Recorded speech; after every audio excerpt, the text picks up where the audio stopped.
You know what I got the other day, Pete? Stephen King's latest. Want to borrow it? Do you know who you're talking to? What do you mean? Andy, when's the last time I read a paper book? It's been decades. I would much rather use Kindle, or better yet, Audible. What am I thinking? I don't read paper books anymore either. I'm an audiobook guy all the way. For those looking to listen to the books behind the films that we talk about here on Movies We Like, not to mention all the other podcasts in the Next Reel family, get a free audiobook download and 30-day free trial at thenextreel.com/audible. There are so many great adaptations from Movies We Like available in audio form. Early on, we covered Casino Royale with director Matthew Gratzner. You went through all of the 007 books on Audible, right? I did indeed. What a series. We also covered Room with legendary Dee Wallace and Never Let Me Go with costume designer Alana Moorehead. We chatted about Fat City with cinematographer Sam Levy and Silver Linings Playbook with the great composer Harry Gregson Williams. 101 Dalmatians and Bambi. Apocalypse Now, There Will Be Blood, The Thin Red Line. There's so many great adaptations with so many great guests, and you can get all these as audiobooks on Audible, along with thousands of other great reads. Producing this podcast is a lot of fun, but it does take a lot of time. We have already dropped the dynamically inserted ads because they are so annoying and have no connection to our content. Plus, they just jam those things in wherever they see fit. We listened when you said you didn't like them. So now, we're directly appealing to you, our dear listener. Please consider an Audible subscription to help support Movies We Like and the Next Reel's family of podcasts. I've been using Audible along with my family for decades now. I love it, and I've read hundreds of books through it. Couldn't be more pleased with their service, and I know you'll love it too. Head to thenextreel.com/audible and get your free trial. It really helps us out. And you have a world of over 200,000 audiobooks open to you. So much great material available. Dive in with a free trial and get your first free audiobook at thenextreel.com/audible. Start listening to amazing audiobooks of your favorite movie source material with your first free audiobook today. That's thenextreel.com/audible. Andy, I know you've never been happier than when you're sitting by a warm fire, snuggled up in a flannel and basking in the glow of an old-school budget spreadsheet. It is a special day I can shut down the world for a little me time. In a world full of applications, why do these antiquated documents and spreadsheets still run the world? And why haven't they been updated in over 50 years? That's why we want to talk about Coda. Coda is a new kind of doc that brings words, data, and teams together. It comes with a set of building blocks that anyone can combine to create a doc as powerful as an app. Coda runs our entire business here at True Story FM, from show scheduling across dozens of podcasts and scripts for thousands of episodes, to budgets and plans and wikis and more. Coda lets us see our business in a new light. If you'd like to shine a light on productivity in your business and save money along the way, check out Coda today at thenextreel.com/Coda.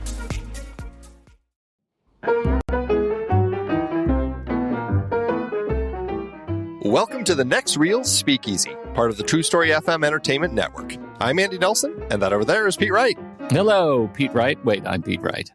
On the Next Reel Speakeasy, we invite a guest from the industry to join us, and instead of serving up their favorite cocktails, they serve up movies that they love so that we can all talk about them.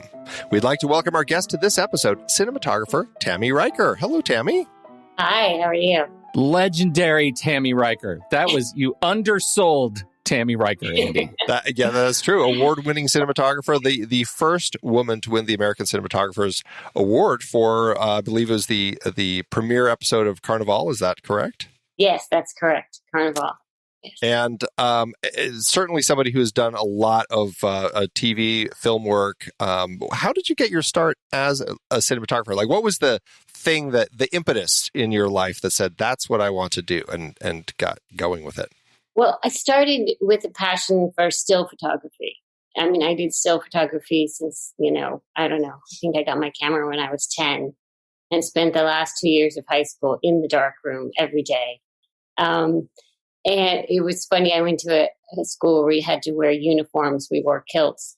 And I spent so much time in the darkroom wiping my hands on my kilt that it was stiff as a board. It's destroyed. And how it looked like that. There was no more piece left. So I went to NYU Film School and thought I wanted to study film. I still was taking photography classes at the new school, but quickly fell in love with shooting films and started shooting student films. And after I graduated, shot actually a lot of Columbia grad films. And that's where I met Lisa Cholodenko, Maria Magenti, and quite a few. There was a whole collective in that indie New York world then. Tamara Jenkins, Dolly Hall. Some of those early films you did, like the Incredibly True Adventures of Two Girls in Love and High Art. Those are two of those early films that you did that, had a good amount of kind of buzz and conversations in the indie film world back in the mid '90s. That certainly drew attention, and I'm sure for you it was a great kind of jumping off point for moving into other projects, right? Oh yeah, definitely. High Art definitely is sort of what kicked my career into gear.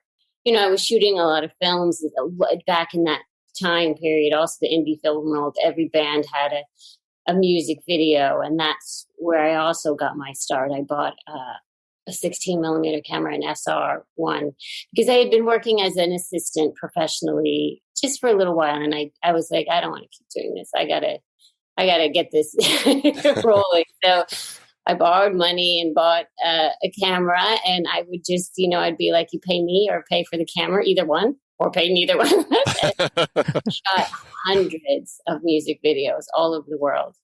That was fascinating. It was really fun. I had a connection in Jamaica and shot a lot of reggae videos. I'd fly down with my camera and shoot all kinds of music videos. It's funny, IMDb kind of has started getting music videos listed, but it still is very thin as far as what's on there.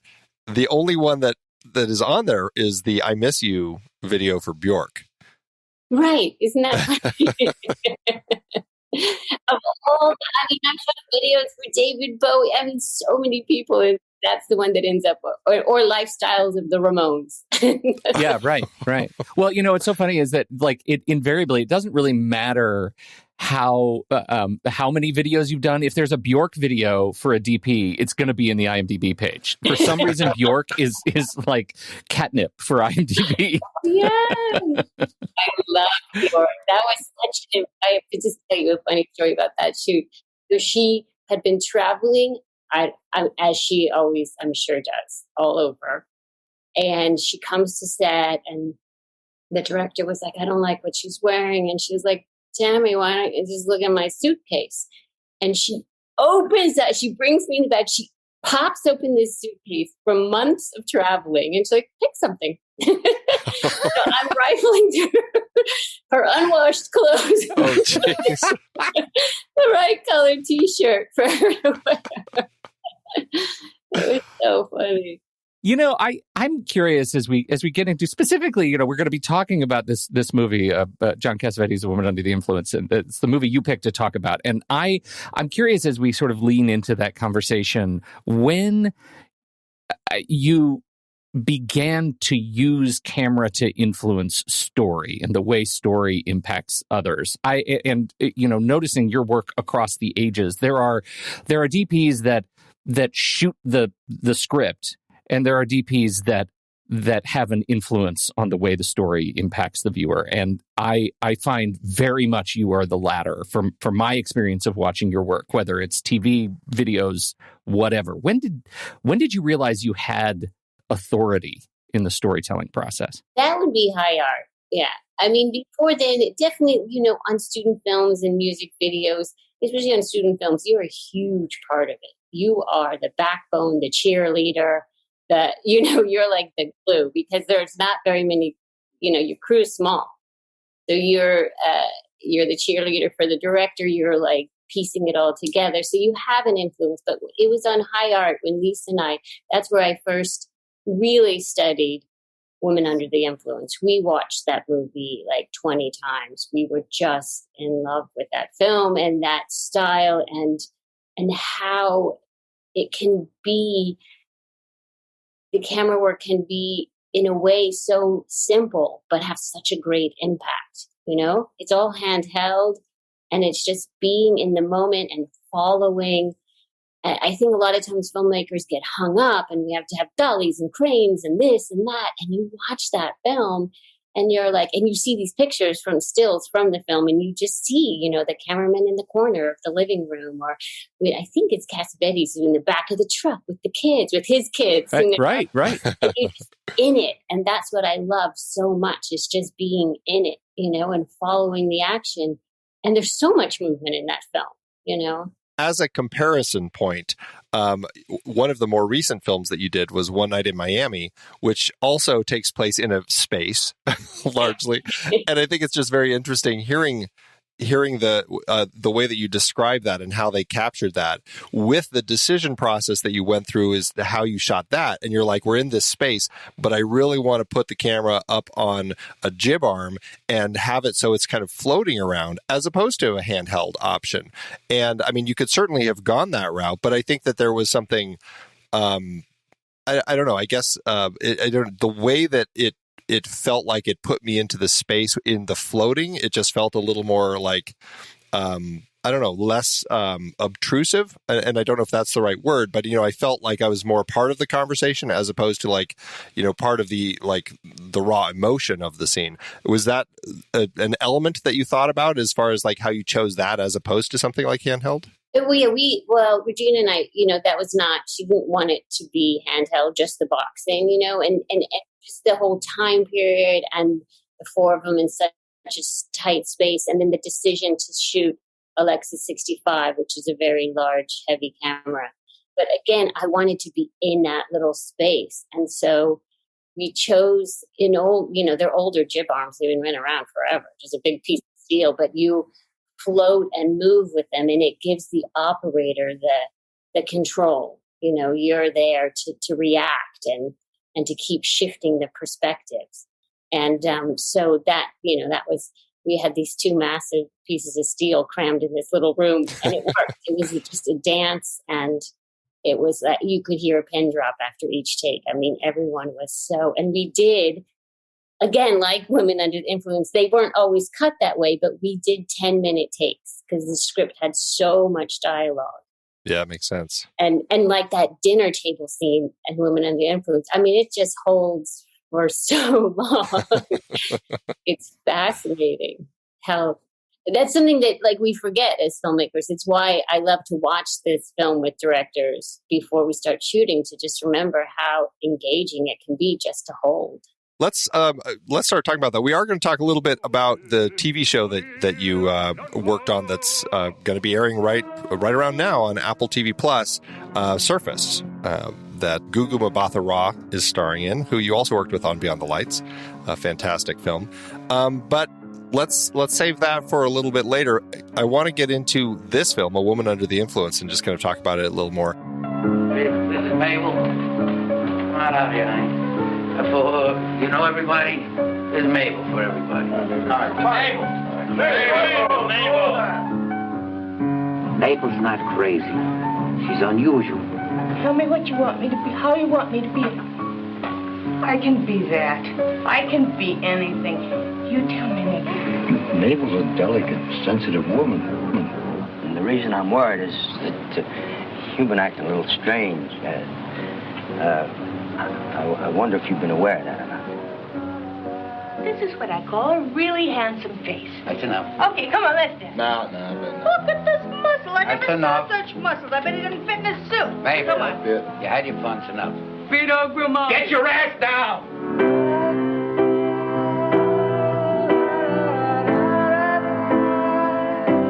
I like your friends. I know it. I know that. I'm not one of those stiffs that you like with their noses up in the air. And boom, boom, with their noses up in the air. Oh, awfully nice. Billy's looking at you this way. This, I mean, it's a challenging film, and looking at what John Cassavetes is doing in the way that he's kind of depicting the mental illness, or as they would just say, you know, I'm crazy, whatever. I mean, the handheld aspect of the storytelling works exceptionally well for that. The performances, of course, and Cassavetes' own style, all of it really comes together in a very kind of powerful way in this film. And I can see how it's something that you would be drawn to. It's a tough film to watch though, and like to go through. I imagine it's one that for me, I feel like I need a breather afterward. Yeah, definitely. You know what? It was funny watching it again. I watched it again last night, and I thought, wow, as I get older and being a mom, it's heavier and heavier for me. I think like when I was 25, it was like, wow, this is great. Yeah. You're not really feeling her pain. You're, as much as you get older and you have more experience and you have your own children, and suddenly like it's just at the end, and then just the cycle of it's just going to keep going on. I personally you feel for her so much more. Feel for her and for him and for the mom, and I mean everybody in here. And I think when I look at this film, it's hard to characterize my feelings about it because I love the film and I don't enjoy the story. It's hard. It's hard enough to watch that when I'm watching it because I marvel at the performative aspects of this film, that this other human being can take me to such a place through just performance and just raw emotion, both for Peter Falk too, as the blue collar dad, just trying to exist in this universe of such emotional and sort of behavioral turmoil.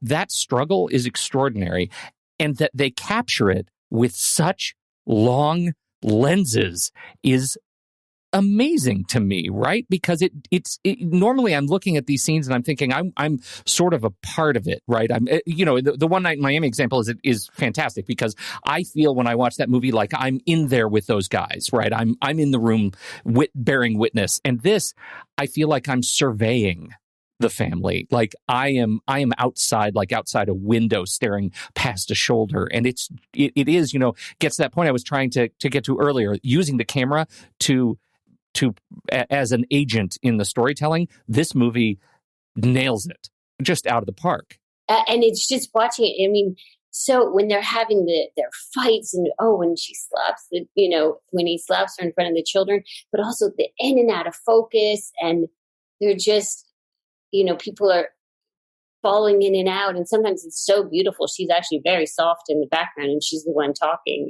until it slowly racks in. You just feel like they were just fly on the wall living in the chaos of it all in that small house. Doesn't seem like a very big house at all. Right.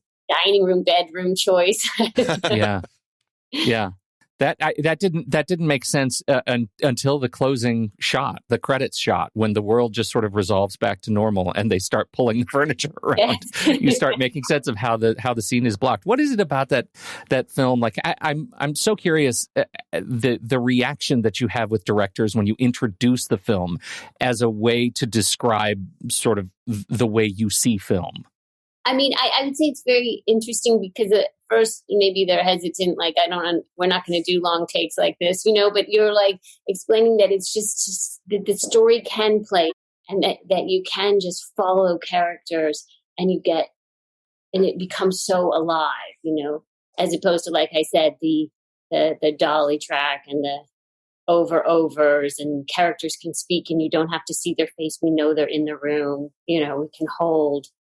You feel in this film, I don't know, but you feel like, they didn't cover everybody's line. Right. Yeah. And that's another thing, just show, you don't have to cover everybody's line. We get really caught up in, did everybody get their wide, medium, tight? Yeah. Right. I get a sense from conversations now about the film that, they did a lot of rehearsal. It wasn't improv. They actually really had kind of worked it all out. But the way that the camera moves and everything, it really feels it feels improvised. It feels like the camera person is just trying to find the shot and everything. And I don't know, I guess that really struck me when it was the two of them in this stairwell and they're kind of silhouetted and, and he's talking to her and it's just, we just end up getting so close that it almost is like they're blended together. It's like, who am I looking at?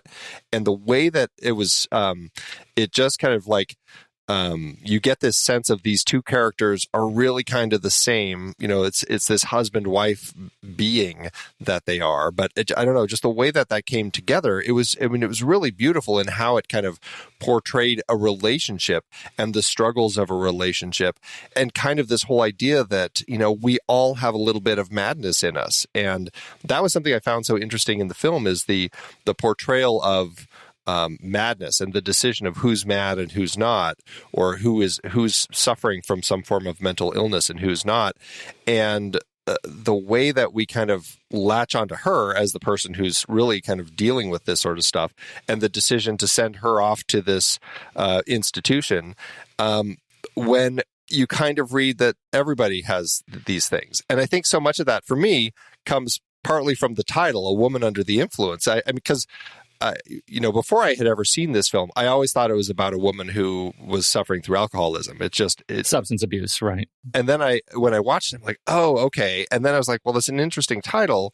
I guess it's really about all of these influences that she is taking on, and she's trying to figure out, what do you want me to be? And she says that. She's like, I don't know who to be.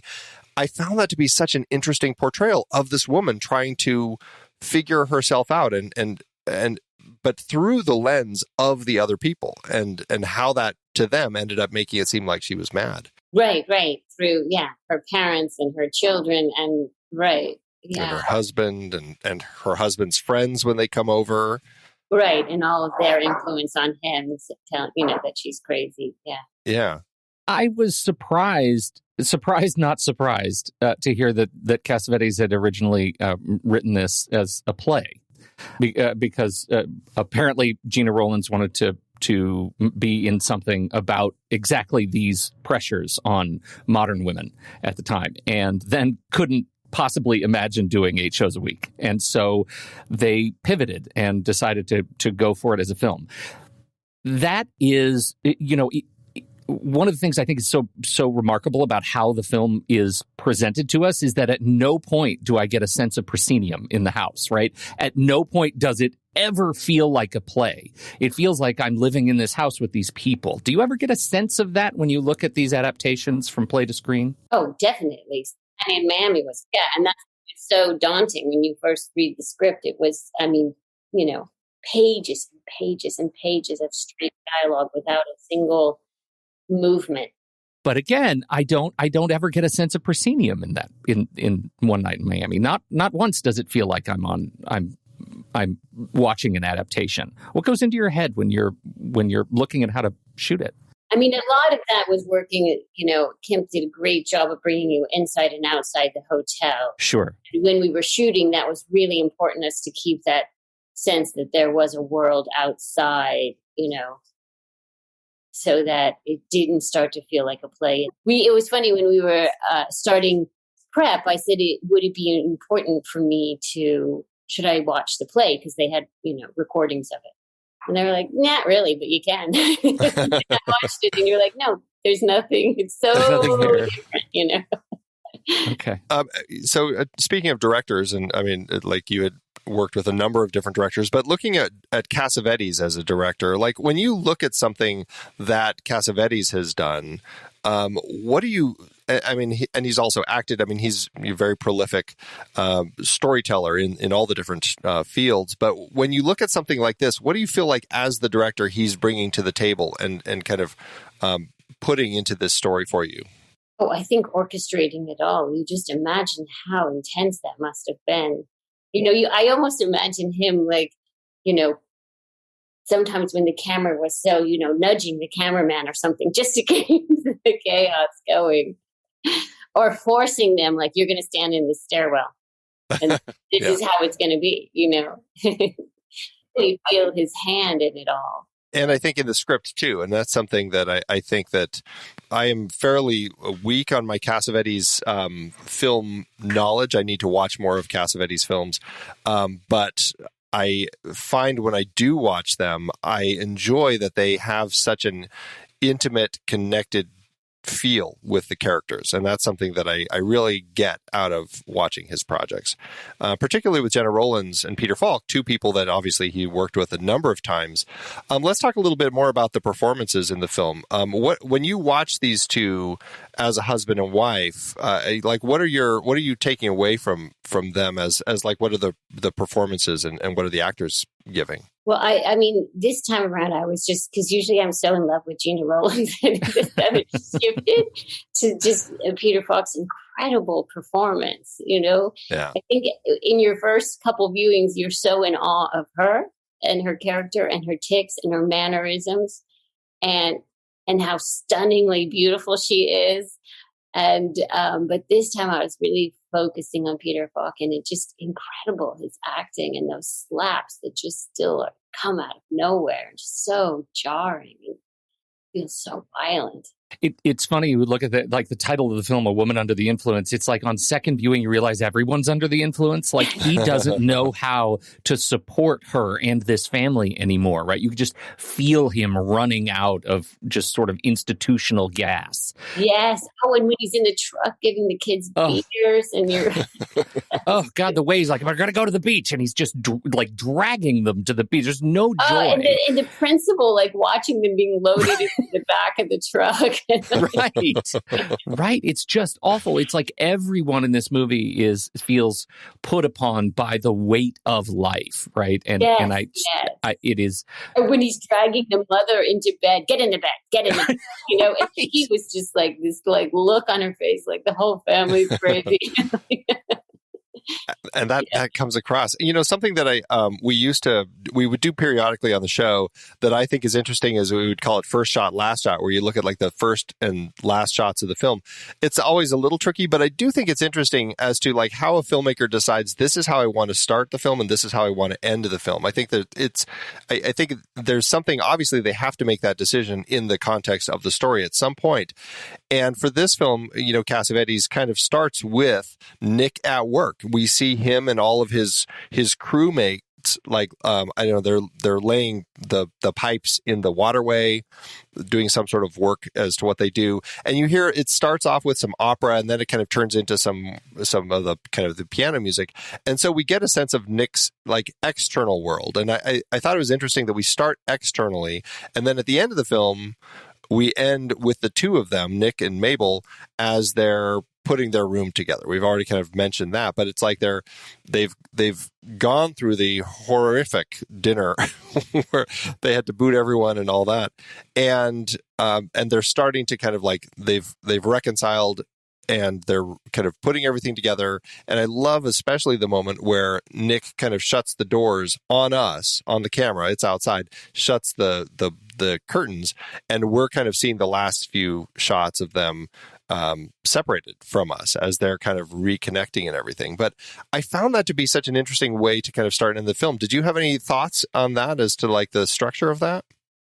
No, but when you were talking, I was just thinking about the role of that bed in the film. I mean, it's so incredible. Like, I mean, she sleeps with the guy from the bar in the bed, and the whole family's in the bed. That bed is just such a presence because it's in the dining room. Yeah, you can't avoid it. You can't avoid it, and it's just such an anchor in their life, and it's downstairs. Normally, your bed would be upstairs. It would take a reason to be in that, Here it was constantly in that. I think structurally, Andy, the sort of chaos of the opening scene.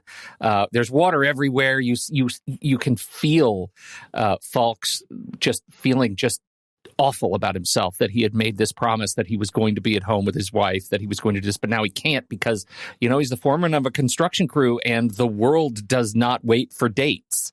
And so he's dealing with all of it. It's just chaos. It's absolute chaos. And then at the end, they're coming down the stairs. They're leading into that final experience of them getting ready for bed. And she turns, and in a voice of clarity that we have not heard from her the entire movie, from opening frame of her, she says, I don't even know when all this started. Like she has this moment of awareness that I felt like I was being slapped. Like, of course Of course, when they're alone together and all of the outside influences have been peeled away and everyone's finally in bed, that she is able to breathe again and use a voice that is more natural to him and remind us for the first time why he keeps coming back to her, why their love endures. That is, I will now get off my soapbox about the moment of joy at the end of this movie, but I found that you talk about first shot, last shot, those constraints, incredibly moving. I also, like in that moment also at the end there, you also feel like you wonder what, throughout the film, you're wondering what she was like when they first met, Yeah. get that feeling in that moment that, it always toggled back and forth. Right. Just a little extreme for a while. Right. A little bit. Well, and I like that you get the sense that, and I think this is something that feels Cassavetes, where things aren't necessarily like, this isn't just a happy ending of a movie. Like, it doesn't just end. I felt like when we got to that end, it will continue. Like, there is more of the story and they will just kind of continue on. And, these sorts of things may happen again. But if we learned anything from the process of going through this with these two characters, is they have a genuine love for each other and are going to figure it out. And that's something that I felt really powerful in the film, is that sense of, I guess I would say sense of hope in the film, It's funny. I told my wife what this was about. And I said, no, the end is hopeful. The end is hopeful. You'll get there. It'll pay off. She said, screw you. I'm not watching this movie. It is a long film. It is definitely a long film. It is a long film, yeah. Yeah. It was interesting to see that. I mean, Pete, you talked about the whole idea of it being a play, and Rowlands was just like, I don't think I can perform that, that many times a week. It's a lot to go through. And so they shifted to the film, and I guess this is, telling and, frustrating with the way that the world works, but they had a really difficult time finding funding. As one of the producers or the people at a studio that Cassavetes talked to, he was trying to get it. And the person said, quote, "No one wants to see a crazy middle-aged dame." And I just think that's just so sad when you hear things like that, because it's just like, come on, people. So he had to mortgage his house, borrow a bunch of money, and Peter Falk actually loved the script so much that he put $500,000 into the project. And then Cassavetes was like a filmmaker in residence at the AFI and used a bunch of the students there to kind of come and help out on the crew pro bono. And so it was one of these, everything sounds so independent. And, I always love that when people come together to do something that they're passionate about. And, but then of course the whole thing fell to the distribution. And again, no one wanted to distribute the film. And what was interesting is after it played at the New York Film Festival, he ended up essentially starting the four-wall process. It sounds like this was one of the first films where he was actually booking it in these art house theaters, going around and talking with the audiences and stuff. And that's kind of how the film played out in the world, which I found to be very interesting. In the process of kind of doing some of your own independent films, have you kind of felt some of that pain, Tami, as you've kind of gone through? Oh, absolutely. Yeah. And then it's so incredible when they become, like the High Art and Two Girls in Love, Dolly Hall were just playing at the New Beverly. They had a retrospective back to back. Oh, nice. It was so exciting to see all these mostly women, young women come and just, they see it for the first time, or they've seen it on, video. But those two films especially were, just such a labor of love. I mean, Two Girls in Love was $50,000 budget, Wow. Yeah. High Art was $500,000. Wow. And that was, both of those were filmed. And both of those, yeah. And then something like Pieces of April. Now that was $150,000 shot on those Sony. Remember Gary Winnick started that whole independent movie. He made those collectives. So they were all shot on the Sony PD-150, literally held in the palm of your hand. Sure. And that film still plays. Like, so many people will tell me, "Oh, I love Pieces of April. We watch it every Thanksgiving." Yeah. And when I tell young people today, I'm like, So when Katie Holmes was walking towards me, I had to stop the autofocus, like that was the focus. It was literally like shooting, like with your phone. That's how simplistic That's those kind fantastic. of films are so fun. Of course, you could still get that camera used, and it only has a 3-star rating on Amazon, Tami. It's not a great camera. Well, it's all in how the cinematographer uses it, right? That's right. That's right. That's what it's all about. Going back to this film, as far as kind of this story here, another element that I found interesting is that in the process of kind of like the trying to get the release, screening it and everything, Richard Dreyfuss actually, he was on a TV talk show with Peter Falk, and they actually started talking about the movie. And I didn't know this, but Richard Dreyfuss deals with bipolar issues, and I guess he found it to be very powerful. And he said it was the most incredible, disturbing, scary, brilliant, dark, sad, depressing movie, and said, I went crazy. I went home and vomited. Which I think that when you watch a film like this, you can see how this reaction could come about, because it really does put you into the heads of these characters. It was very powerful, but that's something else that helped kind of draw audiences to the movie. And I think it makes for an interesting draw to find people, or to get people to want to come see this. Everyone wants to see what will make Dreyfuss throw up. Although I get the feeling that he could throw up anytime he wants. My favorite scene in the movie. It's a tiny. She is waiting for the bus. It's just so beautiful and so well shot and simple. She's walking up and down the street waiting for that school bus in her manic kind of panic walk and that long lens, and it was brilliant. I thought you could just watch it forever. Her like pace. Was this the same scene where she's asking strangers for the time? Yes. I'm waiting for my kids. Yeah. Frenetic. Don't you have a damn watch? Like yelling at people. It makes me wonder, dusk and then they're the only kids on the bus when they find it does make me wonder. It feels so naturally Cassavetes. Like I'm assuming that he was just across the street and those people were just people, right? That she was just asking strangers. It certainly felt like that. Like they had a camera hidden in a box or hidden somewhere, and it was just amazing. I love those shots where they hide a camera and so good. The world coming around you.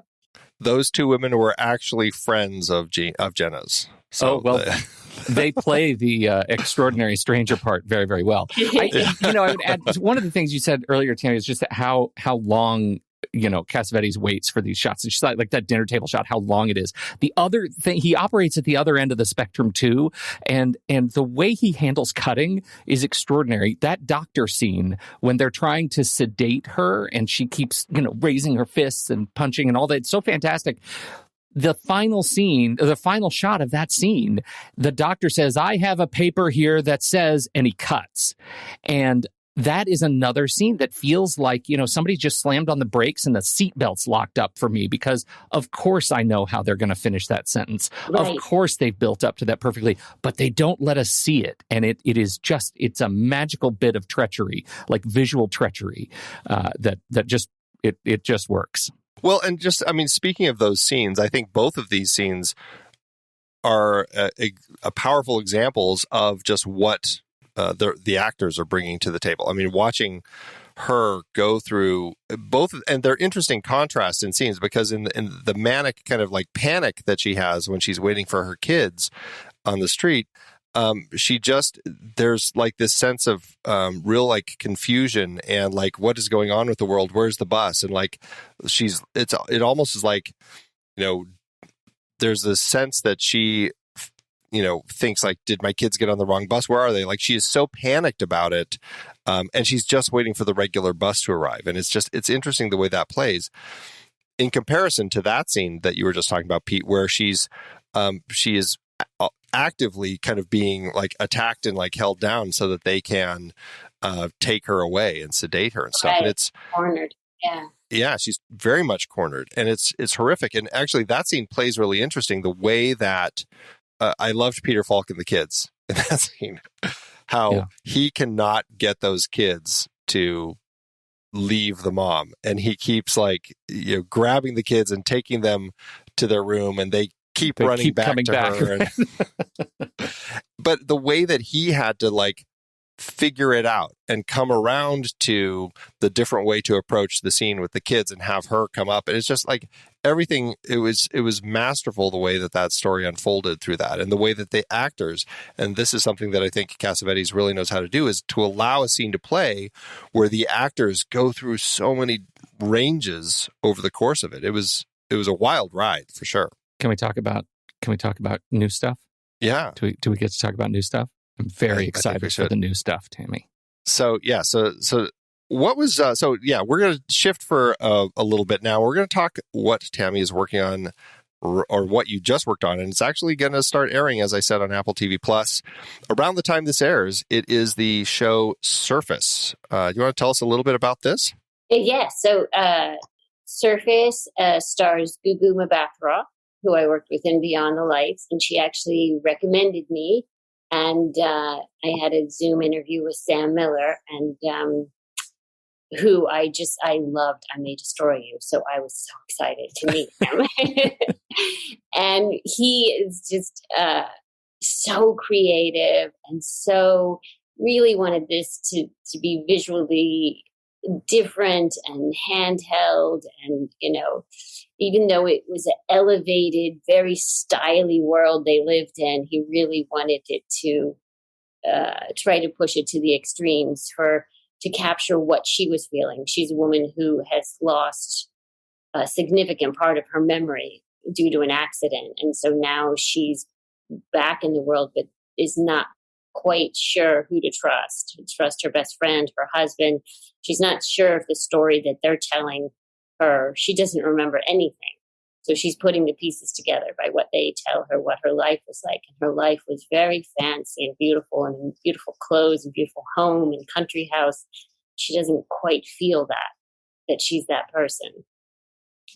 So we used the swing and shift lenses a lot to play with the focus, and so that to blur the edges in the same way that she was seeing the world very blurry. Just for our listeners, can you describe what the swing and shift lens is, and what sort of image do you end up getting from it? So the lens is actually on a bellows, like it was for a still camera. We started using them. We used to use them all the time in music videos. Matt Mahern really made it famous in all of his Teen Spirit Nirvana videos. So you have the ability to put half of the frame, a quarter of the frame out of focus by literally swinging and shifting the bellows on the lens. So you can selectively choose what you want to be in focus. So back then, when we used them on videos, we did not it was extremely difficult to pull focus because the operator had to pull focus.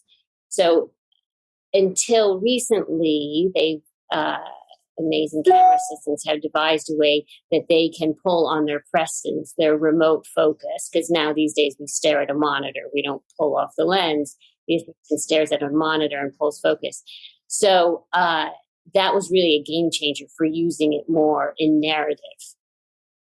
It's still very tricky because when a character moves, obviously it's amazing for still photography, or if it's just one locked off setup and you're like, I want the whole bottom to be out of focus.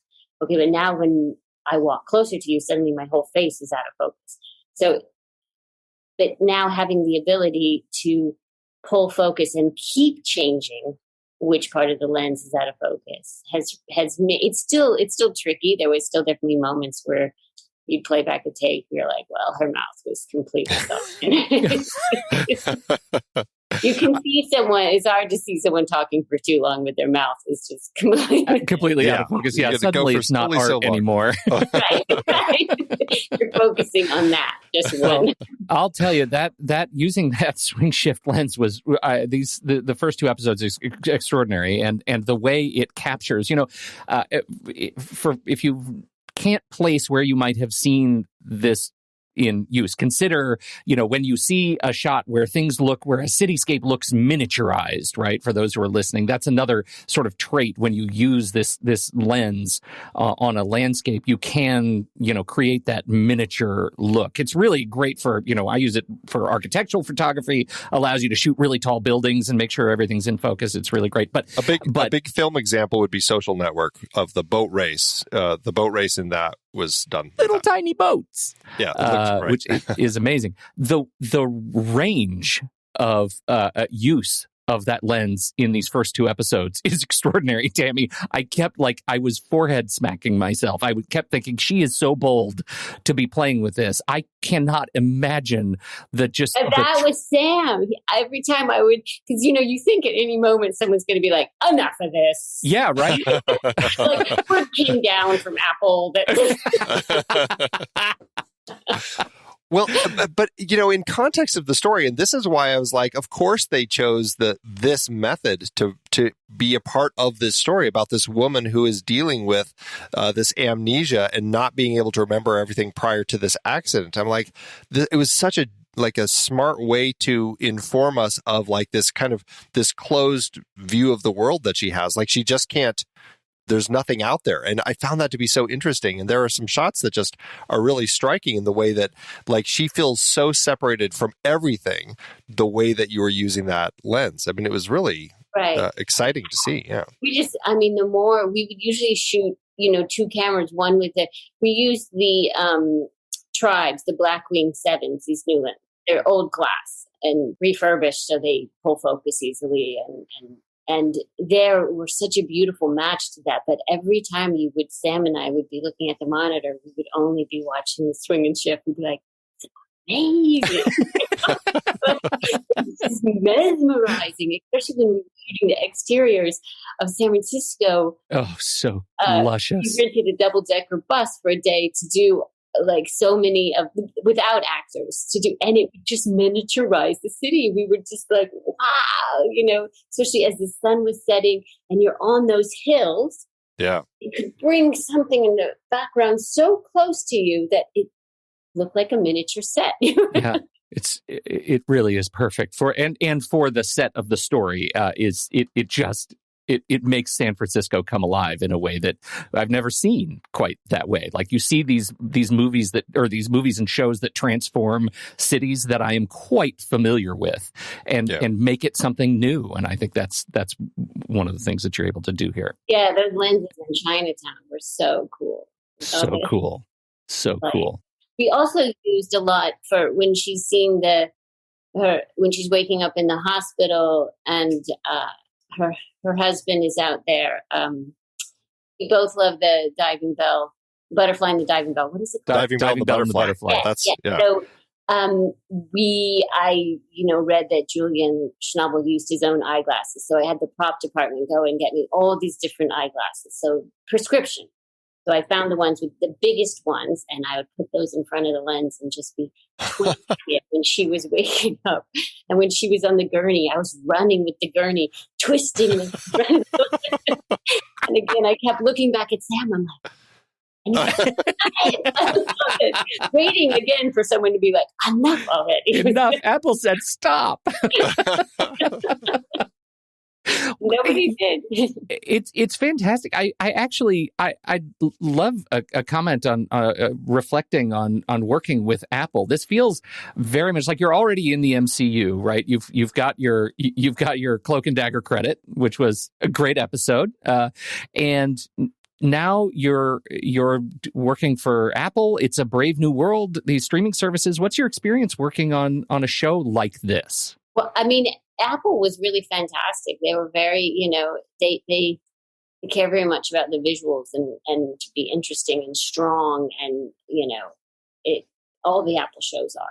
They're very visual, So that was exciting. It's got to be nice, being in that space where you're working with a director who's exciting to collaborate and play with these tools. I mean, we talk about this on the show quite a bit. It's like when filmmakers take advantage of the full range of tools that they have to tell their story in a creative way that kind of enhances what we're watching. It's very exciting, and we don't always see that, but those moments where we do, and I think it speaks to what we have just been talking about with Cassavetes and A Woman Under the Influence, and this, and how you and the director and Apple as kind of the people who are behind it allowed it all to kind of come together to create something that really stands out, and it's pretty exciting to see.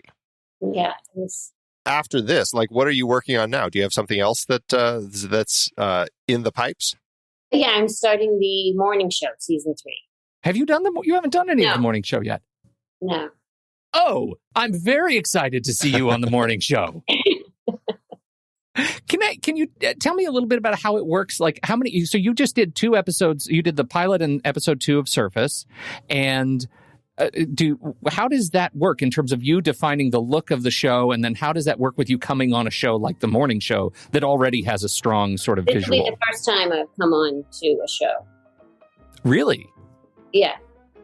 Is it do you have, because a show typically has the Bible, and this is kind of the characters and all this. Is there also something for you as far as this is typically the types of lenses we like to use with the show, and this is the look and all of that, or are you allowed to kind of say, well, can I play around with some things as I come into this season? Yeah, they want you to play around. They want to, Okay. Certain things have to stay the same. That's awesome. So it is interesting. It'll be the first time that I come on to something that is already established.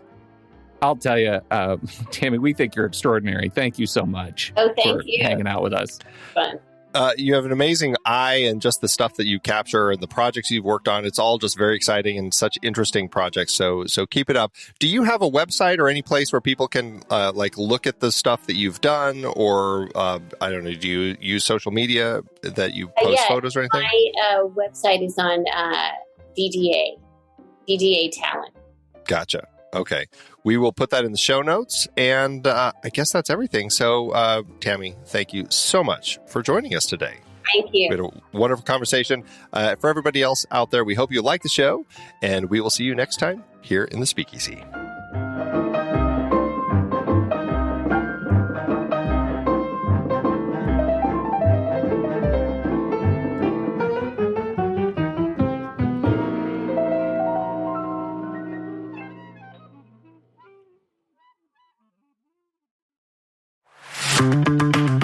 It's hard to believe that we've been having in-depth weekly conversations about movies since 2011. So many great conversations over the years about so many great movies.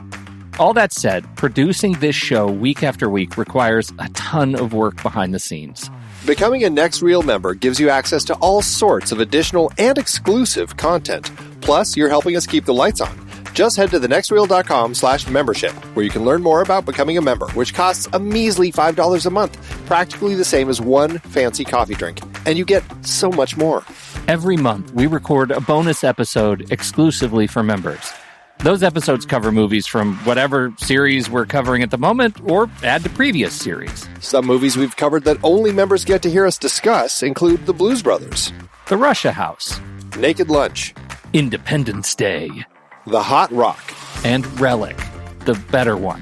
Plus, members get to vote on what we're going to discuss for those episodes. We also record additional pre- and post-show content in regular episodes that only members get to hear. Like conversations about similarly themed movies. And answering listener questions from our live member chat. Speaking of our live member chat, we record almost all of our episodes in Discord, where members can chat right along with us live. Members get access to other members-only channels in our Discord community as well. On top of all that, members get all episodes a full week earlier than everyone else in a private Next Reel feed just for them that includes all the shows in the Next Reel family. The Next Reel, the Film Board, movies we like, Sitting in the Dark, and more new projects on the way. To top it all off, members don't have to listen to ads. We've already eliminated those annoying, dynamically inserted ads that, let's face it, we all hated. We are listening to you. We love podcasting for a living, and those ads help to pay the bills. Now, we're counting on you, dear listener. We promise. We aren't going back to those terrible, dynamically inserted ads that don't relate to us at all. All we ask is that you consider supporting the Next Reel family of podcasts with a membership. Again, it's $5 per month or $55 per year. Just head to thenextreel.com/membership. thenextreel.com/membership. Get your access to early, ad-free episodes with bonus content, member bonus episodes, and access to member channels and live streams in Discord by signing up today.